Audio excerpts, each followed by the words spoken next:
Concorde. Supersonic luxury. Queen of the skies. Hey guys, it's model making time, and today we're looking at Concorde. Yes, I actually did it. I built 1/72nd scale Airfix Concorde. Don't know how I did it, but I did. For those of you who remember, I released a video about how this is potentially the worst model kit that Airfix have ever released. So if you want to go and see the unboxing, well, maybe do it after this video, make sure to go check it out. You can see the link above me now. As to whether I love what I built, you're gonna have to watch the full video. Make sure you wait till the end because I think you're gonna enjoy the whole process of this model. If you're new here, my name is Ms. Modeler. Hi, and if you're returning, welcome back. I like to make poor life choices and build models that no one else either wants to build or everyone has just decided that they're not worth building. And I guess this is probably one of those models. Make sure you subscribe to the channel to stay up to date on my latest videos. And if you want to support the channel further, you can become a channel member to help make sure I can afford to pay for these really weird model kits that I love building and love seeing you guys react to. And if you want to join a lovely community of model makers, then join my Discord. The link is in the description below. You can interact with model makers from all around the world, and it's just a really lovely, friendly environment to share our latest build reports and our finished builds. I know we touched on the kit tree a little bit in the unboxing video, but we are going to do a full history of the video and a full kit tree in this video too, before we go on to the building of the aircraft itself. Yeah, say this is going to be a really interesting video. So I guess with that, we need to go into the history of the real-life Concorde, the supersonic luxury airline. A project between two countries that started as two completely separate projects that, well, had similar basis in both France and Britain, but didn't join until much later on. Britain had a fascination with the delta wing concept. Eventually, obviously, we'd see aircraft like the Vulcan take flight, but the research for this started much earlier. In 1956, the Supersonic Transport Advisory Committee was formed to look at, well, a supersonic transport concept. There was a really famous test aircraft built by Henry Page. The HP-115 was trying to look at what's known as a slender delta.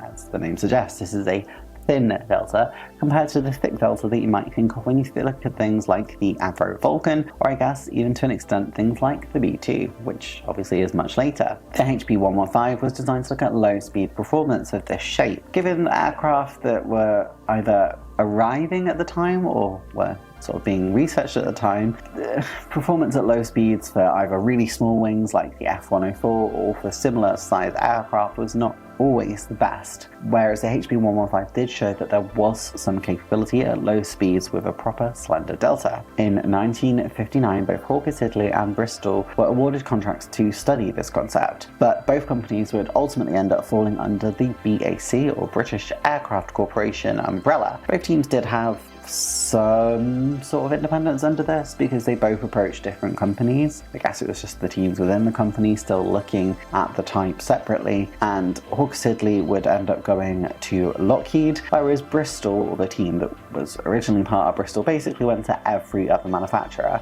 But one of the important ones there was Sud Aviation, who would later become Aerospatiale. Now, I mentioned at the start of this history section that France was also looking at its own supersonic transport aircraft, and that was true. And it was Sud Aviation who ended up winning the contract for this, or the development of this, with their Super Caraval. Now, the Caraval was a transport aircraft that Sud Aviation had done relatively successfully that saw services with both airliners and military users across the world. But Sud Aviation had developed a supersonic concept. Now, France didn't want the international supersonic concept as much as Britain did. They were looking to not compete directly with America, who was also developing a supersonic transport aircraft, the Boeing SST at the time. There was a lot of politics behind this that I'm not going to go fully into in this video because it's a whole subject into itself. But in 1960, Sud Aviation started talks with Bristol looking at the joint development of the type. In the end, a lot of compromises were made, but I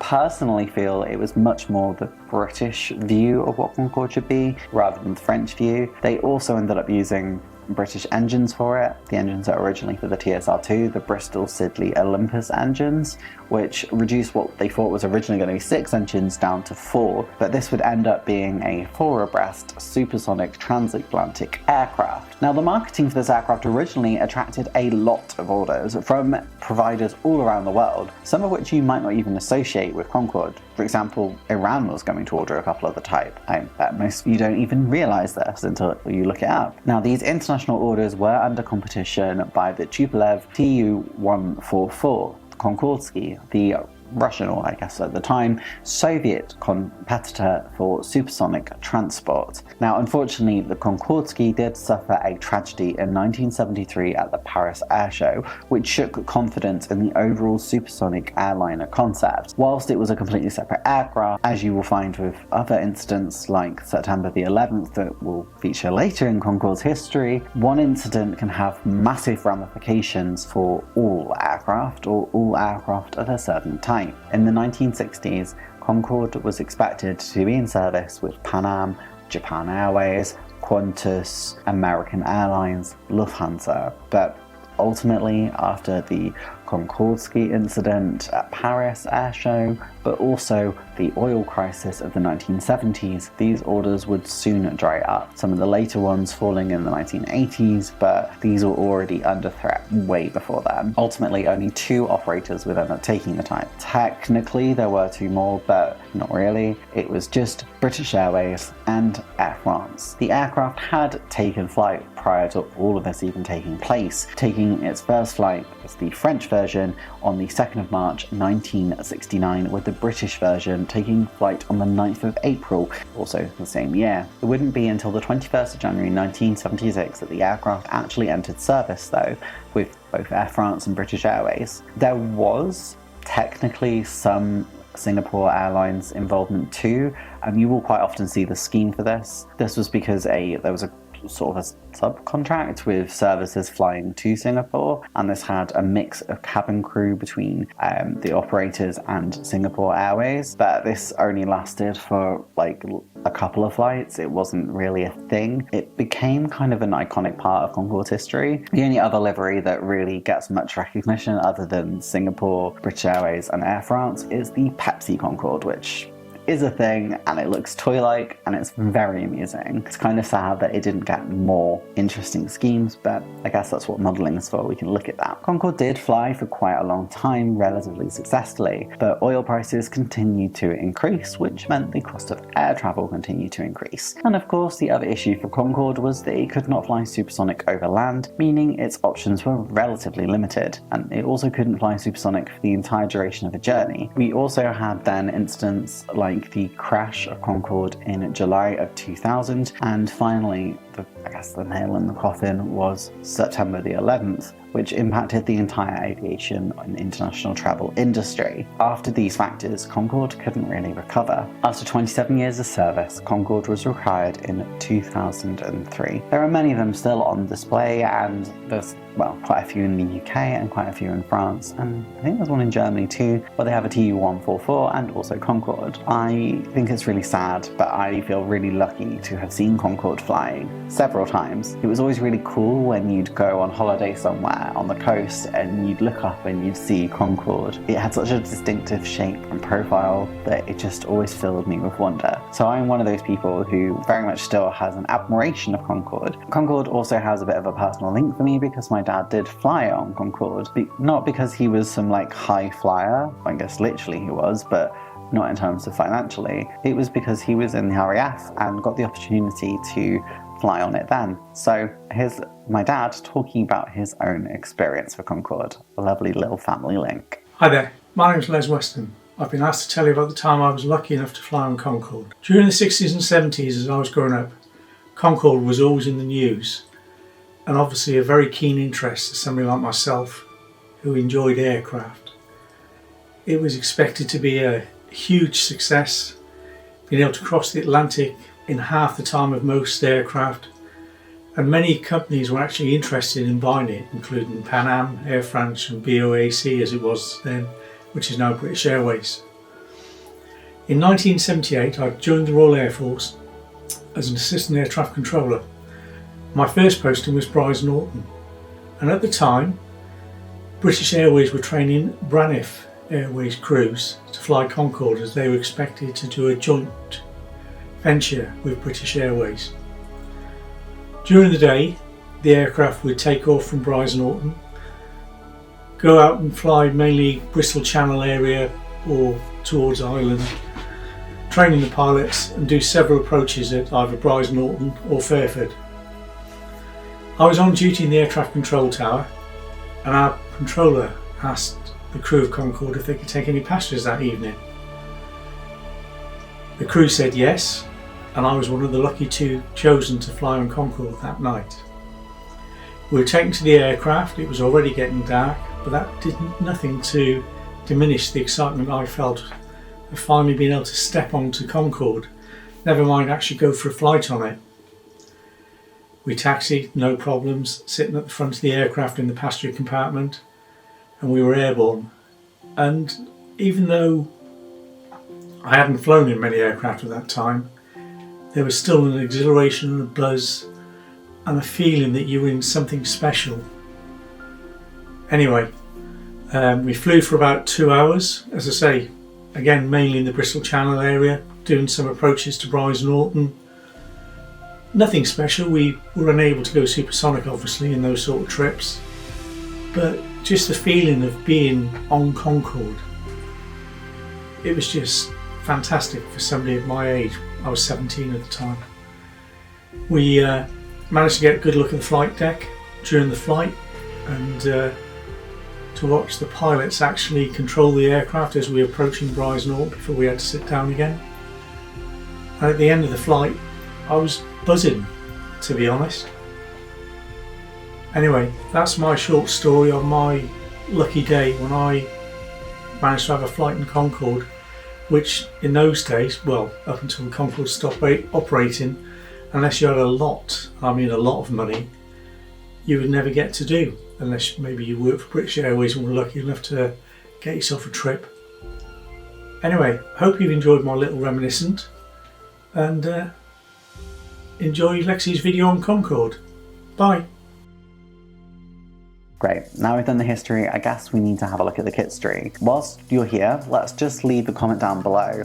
What's your first memory of Concorde? Did you ever see it in person or fly on it? I'd love to hear it down in the comments below. Now, the tooling of Concorde was done in 2004, and a lot of people say it's Hella, but realistically at this time, Hella and Airfix were under the Humbrol umbrella. So this was released as a Hella and Airfix kit in 2004. Hella did the Air France version, and Airfix did the British Airways version. I realistically wish they'd both done both, but there we are. Airfix would continue to re-release the kit in 2005 and 2008, but I have strong memories of you being able to see both versions for quite some time. Even though I think the Hella version was primarily for sort of continental Europe, I mean that was quite often the case for how Hella kits worked, I remember seeing both of them quite a lot. But after the last Airfix release in 2008, you had quite a long gap. This just wasn't released, and that was probably in part due to the collapse of Humbrol, meaning Hella continued as its own thing and actually still had the molds, and Airfix would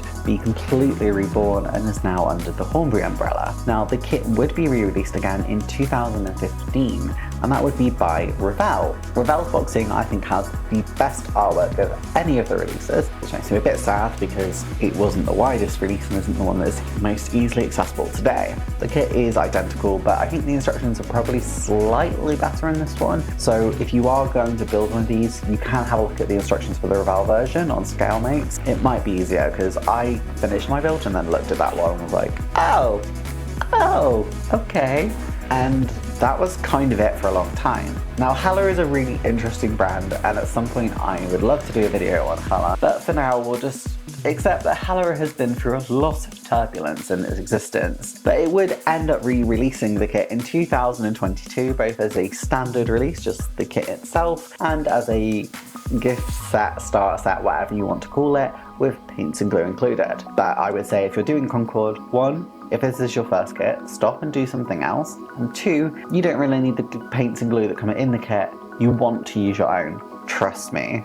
And that's kind of it for the kit tree. this has had really limited releases. Now there are other kits released that are Concorde, but these are all pretty much in 1/4/4 scale, and from what I can tell, pretty much all of them are just the Airfix releases Concorde, again just in 1/4/4 scale under different brands, including Revell, interestingly enough. This kit is relatively popular still to this day, and if you want to go and see an unboxing of it, I've included some of my favourite creators down below who built this kit. And that's kind of it for the kit history. There's lots of post-market stuff you can get, which is, like the kit itself, kind of all expensive, and that's something I guess we should touch on here is, I mean, I mentioned it in my unboxing video that this kit isn't the cheaper. The aircraft itself does sell from anywhere between £40 to £100 depending on the availability at the time, and as I think you all know, with the second-hand market for models, this can wildly vary.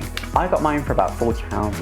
I don't think it's too bad. We'll put the actual price on the screen here because I can't quite remember off the top of my head, but I wasn't too unhappy with how much I ended up spending on mine. But if I had probably spent more than that, I probably wouldn't have bought it. It's not the most expensive model kit I've ever bought, but it's also a kit that's quite known to not be the best. So that's something I guess we'll look at in the building now. But yeah, I'm just trying to pre-warn you that maybe don't just rush out and buy this kit. Watch this whole video first so you can have a really informed decision. So I guess with that, we need to go and start looking at the construction of Concorde. And I'll say guys, this is going to be a wild ride.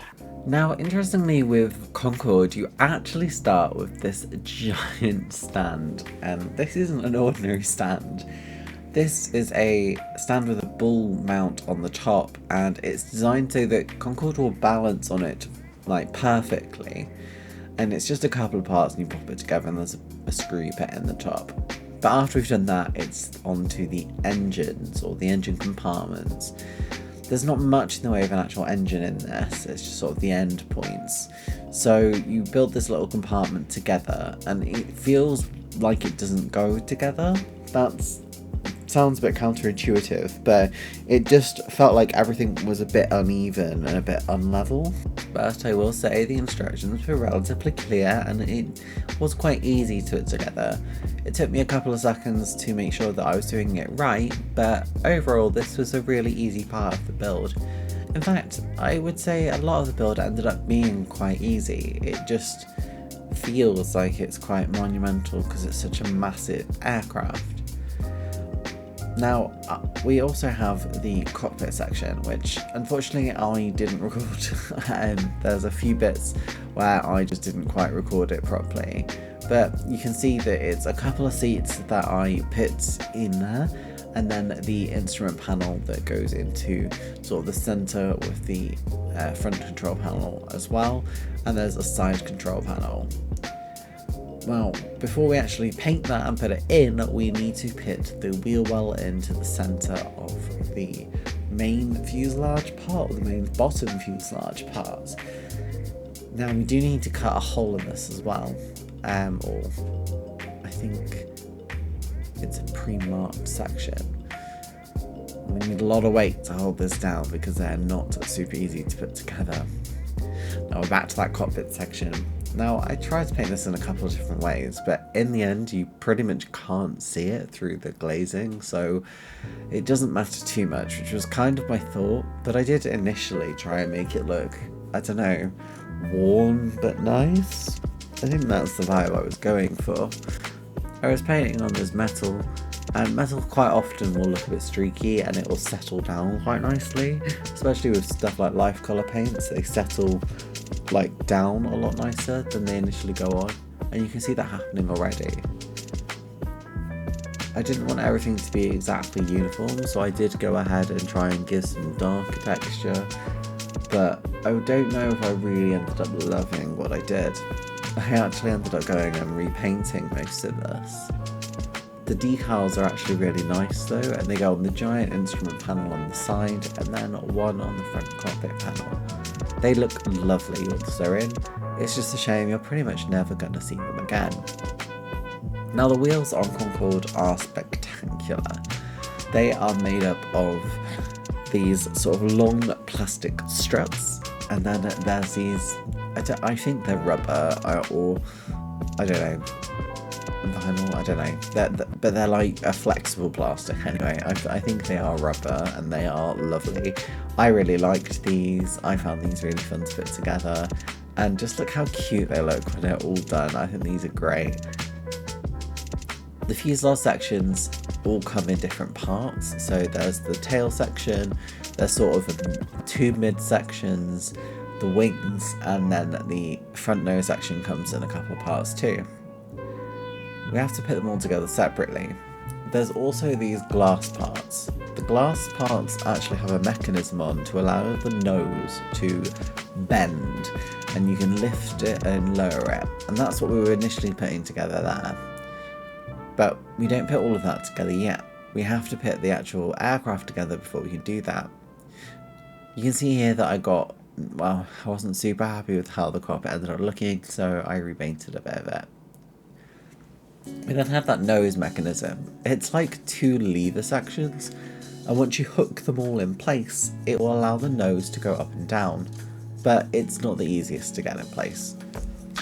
In fact, with mine, I ended up breaking it like 2 or 3 times. I glued it back together, but yeah, we'll see if that ends up lasting. That may or may not be a omen for this build. But honestly, I do really like Mechanism. I think it's incredibly smart, and I think it works really nicely. Well, when it works. Once we've got the mid sections together, and then the cockpit will go on the end of that later, we pop the sort of middle of the fuselage onto the wing section. We then pop the tops of the wings in, which also contains the really beautiful angular shape. A lot of tape was used during the construction of this kit, and that's mainly to hold all the little bits together. We are going to have to go through and sort of amend these later. It's quite difficult because they need a lot of sanding and working to get rid of all the ugly seam lines. The control surfaces slip nicely onto the back of the aircraft and look really pretty. They also leave a natural gap for where the engines are going to sit flush later, or we'll see how easily they go in flush. You can see I popped one in already on the top, and then we've got both glued in place, or nearly glued in place anyway.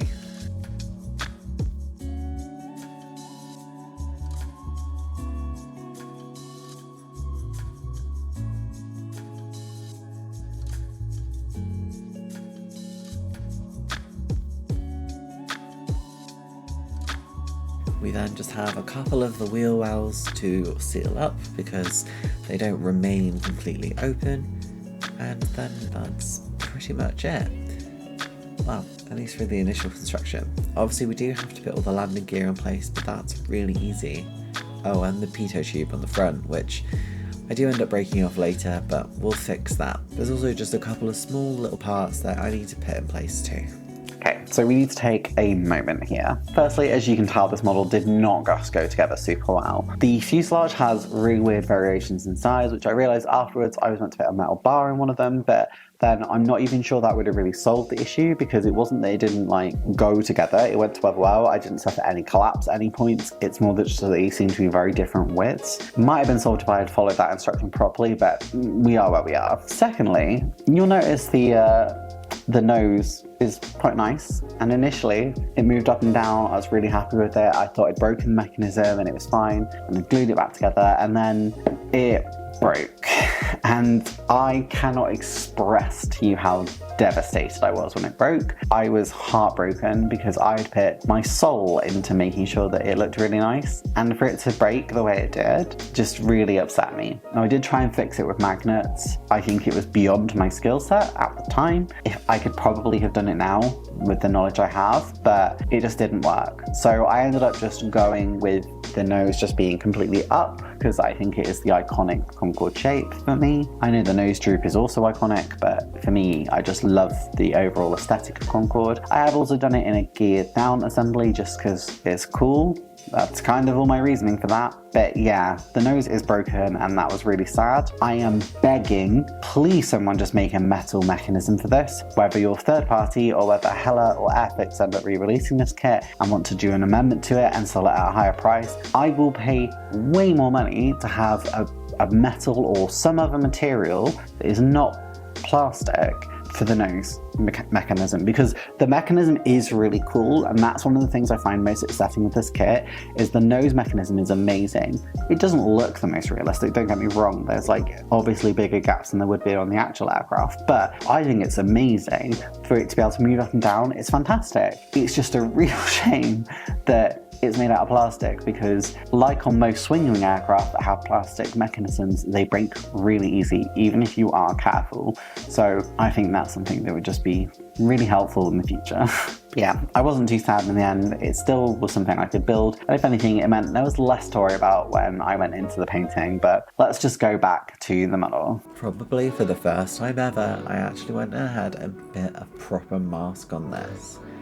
To make a mask, you just put masking tape on and then get a really sharp knife and just go ahead and cut around the edges of the canopy, and then you end up with a custom mask. And this actually worked mostly really well for me, but we'll look at that a bit later. Obviously the nose is already glued in place too, so I don't have to worry too much about any of the gaps there either. I then made sure that I removed all the other tape and primed the whole thing in white. I used Halford's primer for this. Despite me showing you some live colours, I ended up using a Revell mixture of their Lufthansa blue and I think a little bit of black to get the colour that I wanted. But yeah, it didn't spray super well. This paint had been in my shed for a very long time, so I don't really use it anymore, and well, yeah, I didn't even follow my own rules here. I should have put some Halford's primer on top before I even sprayed the blue. Okay, so another break after I've primed the kit. I've used spray paint from Halford's, as I think I've said, and this ate through the tape I was using, which I didn't really expect. Now, I don't mean that it went under the tape and it breached it that way. I mean it went full on through the tape. That meant on some of the canopy, it's got, like, on the cockpit glazing, it's just got like bits of white paint that I've then done like thicker like canopy lines on, because I wanted to try and make it look equal on both sides and not be completely ruined. It also meant the blue stripe down the side of the British Airways side, yep, it went through that several times and I had to repaint it several times, and I ended up just using a white paint and hand painting it all on. I was originally trying to stick with the Halford spray paint because I thought it's going to look much better, it'll be a much cleaner finish, and don't get me wrong, it is where it was used. But in the end, I realised I hate doing this model because of like how much trouble I was having, and just went, I'm just going to paint it, and if there's brush marks, there are brush marks. There were also fingerprint marks on this. I should have worn gloves the entire time. I know this, I screwed up. I just reached a point where I had to get this model done, because I wasn't going to let of doing this model like just absolutely destroy any confidence I have in doing other weird projects in the future. So I did get it done. You're going to see that now, but I'm just telling you all of this so you know why this did not turn out the way that I think any of us hoped that it would. I had to make the best of a bad bunch with this kit. The paint was my own fault, but luckily one side just needed to be white. But even the primer, I didn't really love the finish I ended up getting, but I think that's probably my fault. I did find the paint was quite aggressive. It would eat through quite a lot, and well, that ended up happening on the canopy too, meaning I had sort of this awkward white streak on one part of my canopy. It's definitely a lesson for me. Now, these Air France decals didn't come with the kit, of course, and I've ordered these separately. Now, they don't fully adhere to the kit because there's like a few bits that go through the tail section that you have to cut away from, but they're quite easy decals to use, and I will say, like, they held together quite well. The kit decals, however, are a bit different. They come in lots of different parts for this bit, and that's to make sure that it does fit around all the different shapes that are on Concorde. It's fine though, it doesn't look bad when you put it all together, but on the kit ones I did have to repaint a few sections just where the decals have, I think due to age, just become a bit flaky, but these decals at this point are over 10 years old, so I don't really blame them for not being the sort of best quality anymore. That's more just what happens to decals over time. The schemes I went with were Air France, and I went with a British scheme for British Airways on the side, and I tried to do one that I think was of the era when my dad may have flown, based on the information I had at the time before he'd sort of filmed any interview, but that's sort of what I did it in commemoration of. I also wanted to do both of the schemes because I wanted to represent both aircraft, because I knew that I would probably never make Concorde at this scale ever again. So I figured I'd make the most of it and have both scales. I think if I did ever make Concorde again anyway, I would probably do Singapore Airlines and maybe the Pepsi scheme on one side. The engine sections needed to be painted in black, so this is just life colours black, and I do go over these with a variety of metal colours. There is one that's just exhaust jet that life colour do, and I use that quite a lot, and there's like a burnt iron colour. I used sort of a combination of their metal effects paints on there just to give it a more well used look to it, and I just used some reference photos online to try and understand it. I chose not to airbrush here just because I felt it would be easier for me to hand paint it. When you're doing black anyway, it doesn't really leave too much sort of in the way of brush strokes, and because there is literally no detail in this section whatsoever, I wasn't really too concerned about how it would look in the end. I had already gone over this whole section with my Dremel sander to try and smoothen it out, sort of on the top, and I'd used some clamps in order to readjust it, because when I glued them on initially they weren't really flush to the bottom of the wing or to the top of the wing, and I used that to make it work. Now I'm using sort of just metallic colours inside of the wheel wells and on the insides of sort of the engine intakes, but you can't see that I've done that yet. And then once I have that done, I also do the ends of the engine, so where the actual heat is coming from, to give it a bit more life, as I mentioned earlier.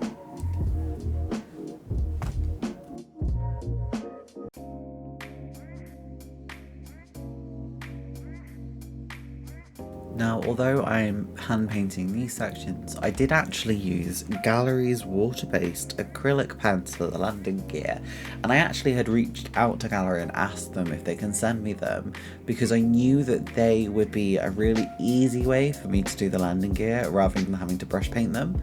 Unfortunately, it's out of focus the entire time I do this bit, but you get the principle. They're just pens that you sort of push the nib down a couple of times to activate, and then you kind of just draw on the paint. Now, would I use this for really large sections? Probably not, but they work really well for these landing gear sections because it gives you a lot of easy maneuverability and it requires a lot less dexterity. Now, I do also really want to point out that I went ahead and touched up a lot of the white with just Life Colours white matte paint, so there's a lot of hand brushed sections on this aircraft at this point. It is no longer just a Halfords white base, but a combination of hand and, well, spray painted. The final step, of course, was to fill in all the little windows, and that's exactly what I'm doing here. So this is glue and glaze. It might just look like a PVA, and it also might look quite messy, but it's quite controllable and a thick liquid. But once this goes in, it will dry to almost a transparent plastic sort of consistency. It's a little softer, so you will be able to poke it out if you want to, but it looks amazing, and it definitely looks better than just having some bare holes at the end. Okay, so it's done. I already know that some of you are going to be really upset with how this ended up turning out. Some of you are just going to be amazed that I did it, and if you're like me, you're just glad it's over. Now, This is not my best paint job in the world, it's not my best decal job in the world, it's not anything best in the world. Also, the weird deformation on the bottom of the aircraft, because I didn't realise that the putty was gonna like destroy the plastic as much as it did. I thought the plastic was quite sturdy. That's my bad, and again, it was just, I was at a point where I just needed to finish the model. So we're gonna go have a look at Concorde, I guess, trying to pop off.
Well, what do you think? Try not to be too honest. I know it's probably not very good. It is what it is, you know? I am not super proud of this model. Look, it has an ugly side, and it has a slightly less ugly side. At the end of the day, I'm just proud that I did this kit. And look, honestly, when I have it in front of me, I can see this blue line is wobbly the whole way through. But do I still think it looks impressive? Absolutely. It still looks cool, and like, that's kind of the thing with it. Like, it's not my best. I've exaggerated the wear on the engines because it's still a new thing to me. The pitot tube right at the front, that broke off. Hopefully in the version you've seen it popping off, like, that will have had a replacement put in, but that snapped off several times. There's lots of areas of this where it's not quite as good as it could be, but let's look at the other side. Here, this used to have a massive horrible seam line, and I actually got rid of most of that. I also learned to use a Dremel because I used a sanding tool on my Dremel, and I used sort of the cutting tool on my Dremel, and I did okay. There were bits on the engines where it was way less flush than it was, and I ended up getting that looking quite okay. And yeah, like, I don't know, I feel like I did okay in the end. Again, like, it is not my best kit. There are some small bits missing because I just reached a point where I just didn't want to do any more work on the kit. Like, it's not the best, but genuinely, I think this could be much worse as a kit. Like, I've definitely seen worse. It's really difficult for me to decide whether or not I would recommend this kit. Personally, I think it was fun. I was really glad that I did this kit. It taught me a lot. Like, I had to reshape the wings because there was like a slight cut on one of mine and it didn't look as nice, so I reshaped it, and then I reshaped it wrong, so I reshaped it again, and I think I ended up with something nice, and it taught me a lot of new skills, and I've never done something this size before. I think, to be honest, if this kit had not been white, which obviously it would be because it's Concorde, I wouldn't have the issues I have with the kit, because most of it was about the white paint scheme of the kit. Had this have been a military scheme, had this have been silver like the B36 is going to be, even if it's different shades of silver, I think I would have had less issues. Also, I don't love the Halford's paint hack. I know a lot of people really like Halford's paint. I don't, but I am very weird with paint because I also use life color, which no one uses. So my opinion on this is probably completely irrelevant. I don't know what it is, I just did not enjoy it and I found it too aggressive. But that's just me, and there's probably a lot of skill issue there, to be honest. I guess that's kind of it really. I would probably say, in terms of buy or fly, buy this kit, but buyer beware probably. It is a nice kit, it did look nice in the end. It's just a lot, and it's a lot of work, and it's a lot of effort for something that you might end up getting and going, wow, that's kind of subpar, because that's kind of what I've ended up with. Like, again, it's my own fault. Again, I don't hate it, and I'm going to be really happy when it's on the ceiling and I see it all the time. I think Mr. Modeler thinks it looks really good, even though I constantly am critical of it, and you guys probably are not going to be as hypercritical as I am on it, because you're always your worst critic. But yeah, I don't know. I'd probably say buy, but it's a really hard kit to recommend. I also will say, obviously, the decals, I think it should have just been one whole strip of decals, because then at least you could have just cut out where the windows are, and I think that would have been better, or even just having blank windows, because again, I don't know, there's just lots of improvements on this kit you could make. It's really hard. I've never had one this difficult. I'm proud that I did it. I'm proud that I've done something. I know I didn't put this in my top models of 2024, but quite frankly, this would have been my top. It's not my best, but it's my proudest accomplishment probably ever in modeling. Just, well, other than a resin kit, this was one of the hardest kits I've ever done, and I'm just bloody proud of the fact that I got it done, because believe me when I say there were tears. Well, that's it guys, thank you so much for being here. If you've liked what you've seen here today, make sure to like the video and hit that subscribe button to stay up to date with all my latest videos. You can also support the channel further by becoming a channel member. You can either be a starter kit or an advanced kit level member. The only difference is advanced kits get shouted out at the end of each video. Channel members are really what help me afford these sorts of weird kits, so your support is invaluable, but obviously just do whatever's best for you. And leave me a comment down below. Did I waste this kit or did I do okay? Let me know.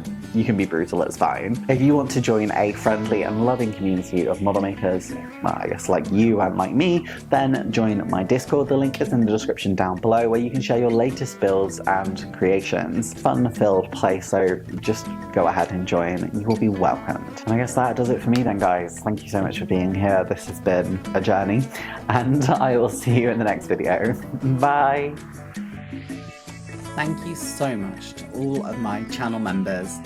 A big shout out goes to my advanced kit level members, which includes Chris P, Model Making John, Phil, Bob and Genevieve Albridge, Callum's Modelling Centre, Darren Hall, Philip Jones, Charles Parker, Dafty Duck, David Barber, Bobby G, Taggers 365, Jeff's Dioramas, Iron Duke, and my two longest, well, supporters at this tier of advanced kit, which is Crazy Loacher and Explosive Water. Thank you so much for everyone who helped make this channel possible. If you like what you've seen here today, make sure to hit that subscribe button to stay up to date with my latest and greatest videos. And there's a video here recommended by YouTube just for you that they think you'll enjoy. So why don't we go and have a look? Bye.